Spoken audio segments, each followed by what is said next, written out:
பாய்காட்லயே பல விதமான பாய்காட் இருக்கு. தேர்தல் புறக்கணிப்புலயே பாசிவ் பாய்காட், ஆக்டிவ் பாய்காட், ரொம்ப மிலிட்டன்ட் பாய்காட்லாம் இருக்கு. அதாவது பாசிவ் பாய்காட்னா நாங்கெல்லாம் புறக்கணிக்கிறோம், நீங்க போனா போய் ஓட்டு போனா போட்டுக்கோங்கன்னு சொல்றது ஒண்ணு. ஆக்டிவ் பாய்காட்னா யாருமே நீங்க போய் ஓட்டு போடாதீங்க அப்படின்னு பிரச்சாரம் செய்வது. மிலிட்டன்ட் பாய்காட்னா நாங்கெல்லாம் பாய்காட்டை தீவிரமாக அமல்படுத்துறோம், மாவானே நீ மட்டும் ஓட்டு போட்டுட்டு ஏரியாக்குள்ள வந்து பாத்துரு அப்படின்னு தீவிரமா பாய்காட்டை அமல்படுத்துவது. இன்ஃபுளுசர்களை தலைவராக பார்க்காதீர்கள். அவர்களுக்கு தலைவராகும் தகுதி இல்லைன்றது கிடையாது. அவர்கள் தங்களை தலைவர்கள் ஆக்கிக் கொள்ளலாம். எப்போது களத்தோடு சேர்ந்து செயல்படும் போது இன்ஃபுளுசர்களும் தலைவர்களாக மாறலாம். ஆனா அவங்க வெறும் இன்ஃபுளுசரா இருக்கும்போது அவர்களுக்கு தலைமை பண்பு அப்படிங்கிறது எதுவும் கிடையாது. அவர்கள் கருத்துக்கள்லாம் இப்படிதான் கற்பனையா இருக்கும் அப்படிங்கிறத நம்ம பார்க்கணும். எஸ்ஐஆர் மட்டுமே பீகார்ல வந்து ஒர்க் ஆகல.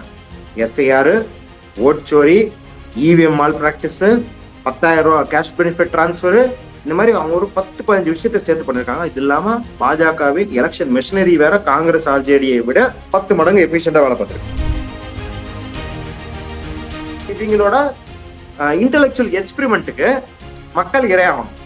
மக்களுக்கு என்ன கடைசி வரைக்கும் சொல்யூஷன், கடைசியில இந்த சொல்யூஷன் உண்டாகலாம். பாரு, நான் வந்து நல்ல சொல்யூஷன் வச்சேன், இந்த முட்டாள் மக்களுக்கு அறிவே இல்லை, எல்லாம் போய் வாக்கு போட்டுருக்குதுங்க, போஸ்டர் விட்டு இருக்குது, பந்தல் போட்டிருக்குது, தேர்தலில் போய் வாக்கு போட்டு காசு வாங்கிட்டு வாக்கு போட்டு இந்த நாட்டின் தலைவிதியை திருப்பி வந்து அடகு வச்சிருச்சுங்கன்னு மக்களை இழிவா பேசுற ஒரு மனநிலையில இருந்தா இந்த மாதிரி சொல்யூஷன் வர முடியும். தேர்தல் புறக்கணிப்பு வச்சுல எஸ்ஐஆரை அம்பலப்படுத்த முடியாது. தேர்தலை எதிர்கொள்ள வேண்டும். ஆனால் அதில் என்ன முறைகேடு செய்கிறார்கள் என்பதை தேர்தல் பிரச்சாரத்தின் வழியே வீடு வீடாக எடுத்துச் செல்ல வேண்டும்.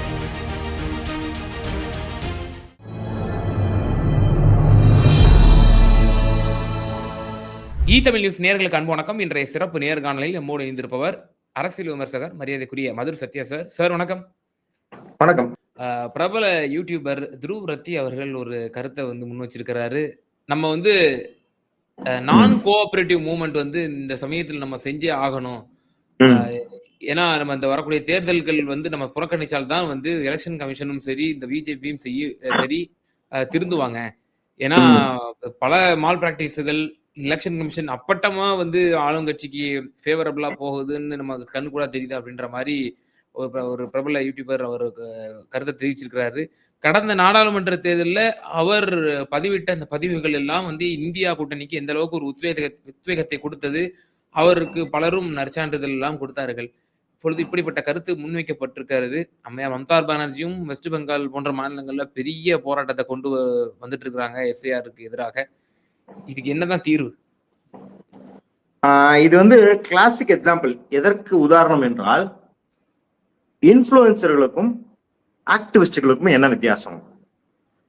இன்ஃப்ளூயன்சர்கள் எவ்வளவு சிறப்பான கருத்துக்களை முன்வைத்தாலும் அவர்களுக்கு கள நிலவரம் என்னவென்றே தெரியாது. அதனாலதான் இன்ஃப்ளூயன்சர்களை தலைவராக பார்க்காதீர்கள். அவர்களுக்கு தலைவராகும் தகுதி இல்லைன்றது கிடையாது. அவர்கள் தங்களை தலைவர்கள் ஆக்கிக் கொள்ளலாம். எப்போது களத்தோடு சேர்ந்து செயல்படும் போது இன்ஃப்ளூயன்சர்களும் தலைவர்களாக மாறலாம்.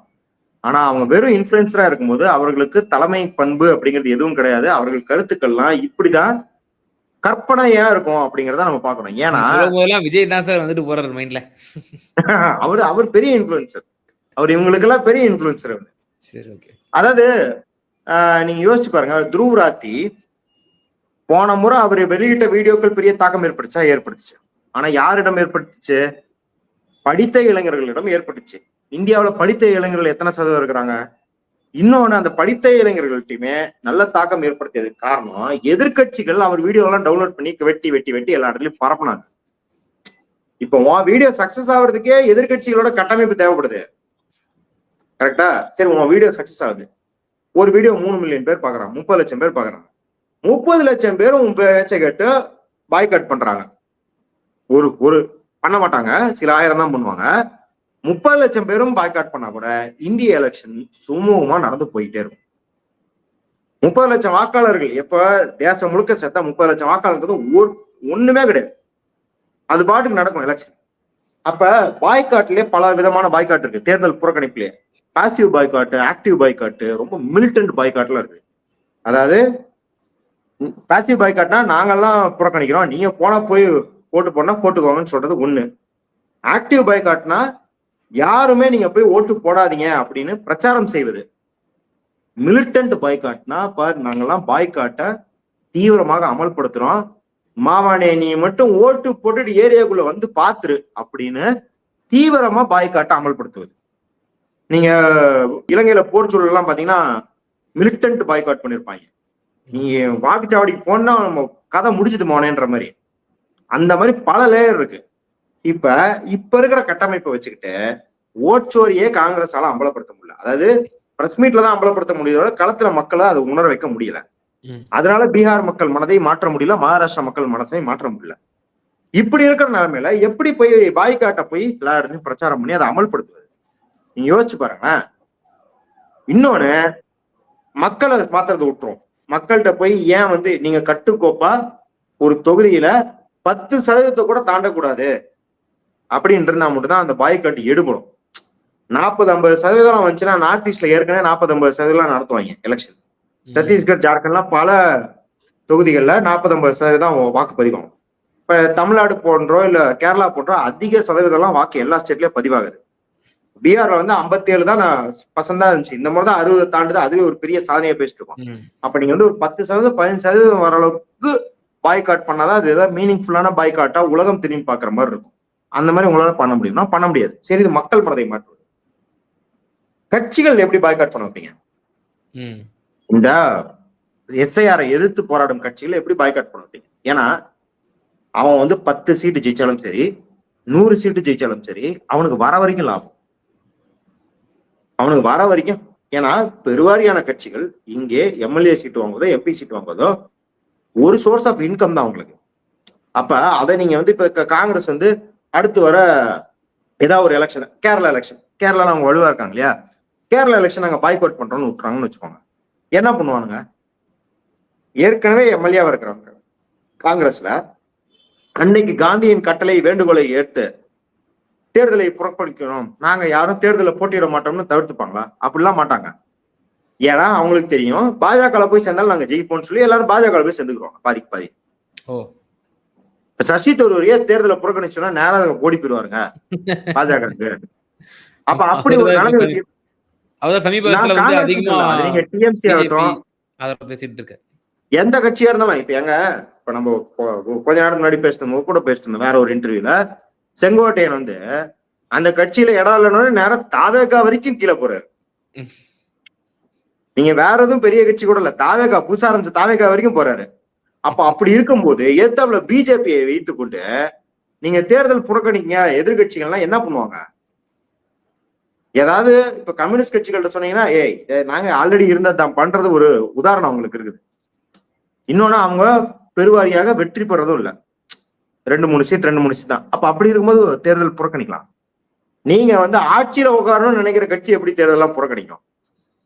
அப்ப இந்த தேர்தல் புறக்கணிப்பு அப்படிங்கிறது பாரு நான் தூயவன் அப்படின்னு காட்டிக்கிறதுக்கு ஒரு சவால் தான் அப்படின்றத வழிய நீங்க ஒருவேளை இப்ப மாவோயிஸ்ட் கட்சி போல எம்எல் கட்சிகளை போல இல்ல பெரியார் திராவிடர் கழகத்தை வைத்திருந்தது போல எங்களுக்கு தேர்தல் அரசியலே வேணாம்னு சொல்லி முதல்ல இருந்து செயல்பட்டவனா அது வேற.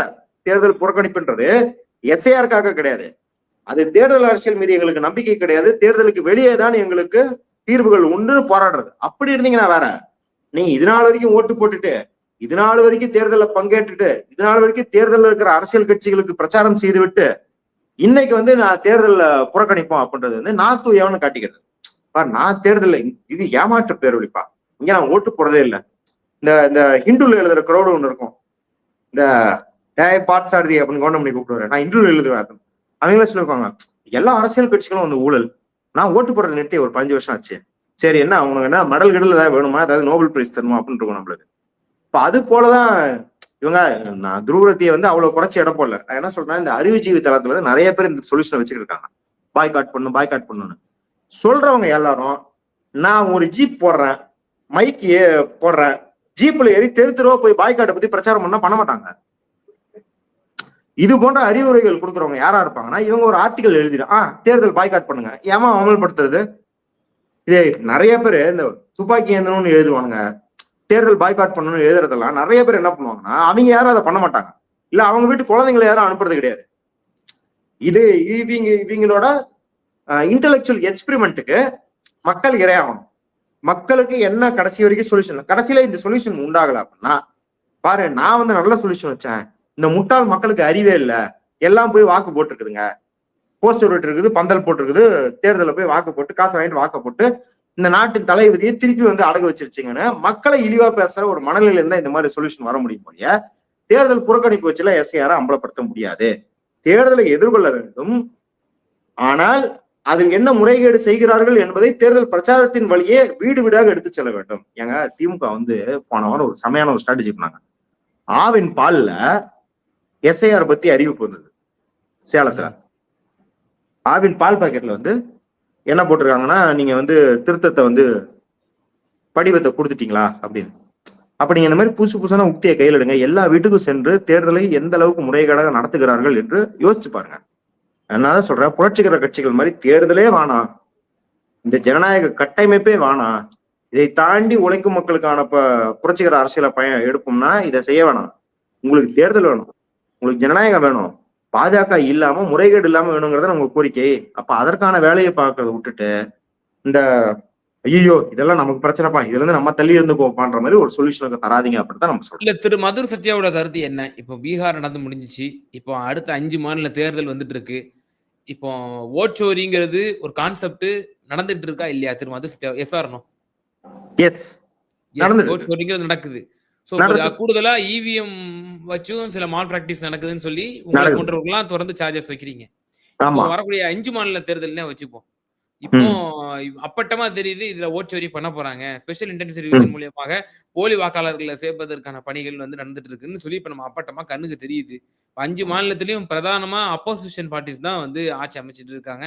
அவங்கதான் மீண்டும் வரணும், பாப்போம் எப்படி இருக்குன்ட்டு. இப்போ இந்த சமயத்துல என்ன செய்யணும் அவங்க? இப்போ அவங்களுக்கு அப்பட்டமா தெரியுது இது வந்து மால் பிராக்டிஸ் நடக்குது, இது வந்து மிகப்பெரிய ஒரு தாக்கத்தை ஏற்படுத்த போகுது, மாஸ் எக்ஸ்க்ளூஷன் நடக்க போகுதா, இன்க்ளூஷன் எந்த அளவுக்கு நடக்க போகுது அப்படிங்கிற ஒரு பீதியில தான் வச்சிருக்கு எலெக்ஷன் கமிஷனும் ஆளும் மத்திய அரசும். இப்ப இந்த இடத்துல இப்ப அவங்க என்ன செய்யணும்? இப்ப நீங்க யோசிச்சு பாருங்க, எஸ்ஐஆர் கொண்டு வந்தது திமுகவுக்கு ஒரு பிரச்சாரமாக களம் அமைத்து கொடுத்தது போல இருக்கா இல்லையா? ஏற்கனவே டோர் டு டோர் கேம்பெயின் பண்ண வேண்டியத இப்பயே பண்ணிக்கிட்டு இருக்காங்க திமுக. அப்போ கட்டமைப்பு இருக்கும்போது உங்களுக்கு எதிராக வர செயலையும் அதற்கு சாதகமா மாத்திக்க முடிகிற ஒரு பாசிபிலிட்டி இருக்கு. இப்ப உதாரணத்துக்கு இப்படி வச்சுக்கோங்க, எஸ்ஐஆர் முடிஞ்சோடனே தேர்தல் நடக்குது. தேர்தலின் விளைவுல சென்னையில 1000 விளக்கு, சேப்பாக்கம் எல்லா தொகுதியிலும் திமுக ஜெயிக்கணும் மக்கள் ஒத்துப்பாங்களா? கண்டிப்பா ஒத்துக்க மாட்டாங்க. இந்த தொகுதியெல்லாம் திமுக தோக்குதுன்னா கண்டிப்பா மக்கள் ஒத்துக்க மாட்டாங்க. ஏன்னா திமுக கோட்டைகள். இப்ப வேற ஏதாவது தொகுதியில விழுப்புரம் விக்கிரவாண்டியில வந்து திமுக தோச்சுன்னா ஓகே, 1000 விளக்குல தோச்சுன்னா ஒத்துக்க முடியாது. இல்ல இது ரெண்டுமே இல்லாம பாஜக வந்து ஜெயிக்கணும்னு வச்சுக்கோங்க, ஒரு திமுகக்குனே இருக்கிற ஒரு கோட்டை எப்படி இருக்கிற இடத்துல 1000 விளக்குல வந்து பாஜக ஜெயிக்கணும் யாராவது ஒத்துப்பாங்களா? ஒத்துக்க முடியாது. அப்ப ஒரு ஏமாற்றுவதற்கும் ஒரு அளவு இருக்குது. அதாவது மக்கள் கொந்தளிப்படையாத அளவுக்கு ஏமாற்றி ஜெயிக்க வேண்டும் அவங்க. அதனாலதான் எஸ்ஐஆர் மட்டுமே பீகார்ல வந்து ஒர்க் ஆகல. எஸ்ஐஆர், ஓட்சோரி, இவிஎம் மால் பிராக்டிஸ், 10,000 ரூபாய் கேஷ் பெனிஃபிட் டிரான்ஸ்பர், இந்த மாதிரி அவங்க ஒரு 10-15 விஷயத்தை சேர்த்து பண்ணிருக்காங்க. இது இல்லாம பாஜகவின் எலெக்ஷன் மெஷினரி வேற காங்கிரஸ் ஆர்ஜேடியை விட 10 மடங்கு எஃபிஷியண்டா வேலை பார்த்திருக்கு. இப்ப நம்ம கவர் பண்ண வேண்டியது இந்த 10 மடங்கு எஃபிஷியன்சி பாஜகவை விட எதிரணி செய்ய வேண்டும்ன்றதை என்ஷூர் பண்ணணும். அது மட்டும் இல்லாம இந்த எஸ்ஐஆர்ல அவங்க வந்து 65 லட்சம் வாக்காளர்களை நீக்கிற வரைக்கும் வெயிட் பண்ணிட்டு அப்புறம் ஆரம்பிச்சாங்க வேலைகளை. அப்படி இல்லாம முன்னாடியே இங்க வேலையை ஆரம்பிச்சாச்சு. இதுதான் மத்த 4 மாநிலத்திலயும் பண்ணணும், தமிழ்நாட்டுல பண்ணது. அது மட்டும் இல்லாம இந்த 1000 ரூபாய் 10,000 ரூபாய் இதெல்லாம் கொடுக்கறதுக்கான வாய்ப்புகள் இல்லை. ஏன்னா அது வந்து இப்போதைக்கு இந்த எதிர் கட்சிகள் தான் இருக்காங்க. இப்ப இந்த எதிர்கட்சிகள் மக்கள் இதுல கிரீவியன்சஸ் இருக்கும்ல, இந்த திட்டங்கள்ல குறைகள். இப்ப 1000 ரூபாய் விடுபட்டு போன நபர்கள் இருக்காங்க, நிறைய உள்ளாட்சி நிர்வாகத்தில் நிறைய முறைகேடுகள், அதை பற்றிய குற்றச்சாட்டுகள், இல்ல வந்து மக்களுக்கான அசௌகரியங்கள், இதை பற்றிய புகார்கள் வந்திருக்கும்.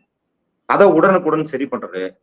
இப்ப இது வாயிலாக என்ன பண்ணலாம் அப்படின்னா, மக்களுக்கு கண்டிப்பா திமுக தான் ஜெயிச்சிடணும் அப்படின்ற ஒரு நம்பிக்கையை கொடுத்துட்டீங்க அப்படின்னா இதற்கு மாற்றாக அவர்கள் பெரிய லெவல்ல ஏமாற்ற முடியாது.